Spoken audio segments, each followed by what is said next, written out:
ọ̀rẹ́ ti wá di Gbas gbos fún Portable. Ẹ káàbọ̀ gbogbo èèyàn olólùfẹ́ All Nation TV. Ẹ kú dédé wò ní ìlú ìgbà tí wọ́n fẹ́ràn lọ́wọ́. Gbogbo alamọ bó ṣe ń lọ láàrin Portable àti King Dr. Saheed Osupa lẹ́jọ́ mẹ́ta. Ọ̀rẹ́ ti di Gbas gbos tó jẹ́ wípé àwọn ọmọ Saheed Osupa wọ́n ti ń dá Portable lóhùn lọ́wọ́lọ́wọ́. Ó ti ń hot àti dey hot. Ẹ wò ẹ jẹ́ ká gbélé.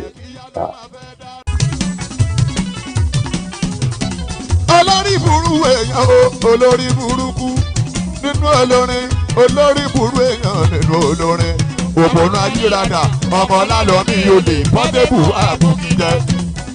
Ó ti pé wàhálà sínú ayé ẹni gbà kan, ó ti débẹ̀ kékeré ní tẹ́lẹ̀ yẹn. Ara rẹ̀ tí ó yà kó máa yá ní túláàsì, wèrè ara rẹ̀ kí yá ló máa fẹ́ dànù. Bọ́yá wọn yìí inú mẹ́tẹ́jọ́ máa sọ̀rọ̀ síra yín ló pe kábíyèsí ta ló bí ẹ tí yóò tó ẹ. Olórí ibú ojú ní pé o tún sọ̀rọ̀, àwọn wo ló ń gbọ́ ẹ lẹ́yìn àwọn wèrè ẹgbẹ́. Kó gbọ́dọ̀ séèyàn gidi lẹ́yìn wèrè ẹgbẹ́.